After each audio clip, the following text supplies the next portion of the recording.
Good morning friends. ગઈકાલે મહેમદાવાદ ખાતરજ ગામમાં બે ગાયોએ એક સ્ત્રીને એટલી હદે અડફેટે લઈને રગદોડી છે કે બેનનો આખો એક પગ છૂટો પડી ગયો અને બેન લોહી લુહાણ થઈ ગયા. ત્યારબાદ તંત્ર જાગ્યું અને ત્યાંના 10થી 12 ઢોરોને તેઓ પાંજરાપોળ લઈ ગયા.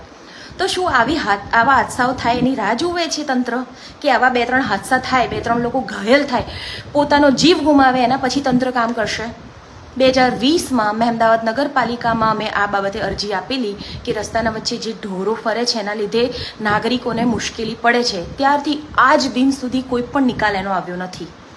તો શું તંત્ર એવું ઈચ્છે છે કે આવી ઘટનાઓ રેગ્યુલરલી થાય અને એના પછી અમે 2, 4, 10 ગાયોને આવી રીતે ઢોરોને ભરી દઈએ પાંજરાપોળમાં અને પછી અમારું કામ થાય?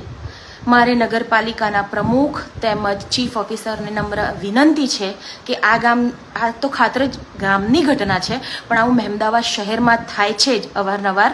તો એના ઉપર તમે ધ્યાન આપો અને મહેરબાની કરીને આવા રખડતા પશુઓને તમે પહેલાંથી જ આની સુવિધા કરી આપો, પાંજરાપોળમાં નાખો, જેથી જનતાઓને જાહેર ફરતા કોઈ પણ પ્રકારની મુશ્કેલીનો સામનો ના કરવો પડે.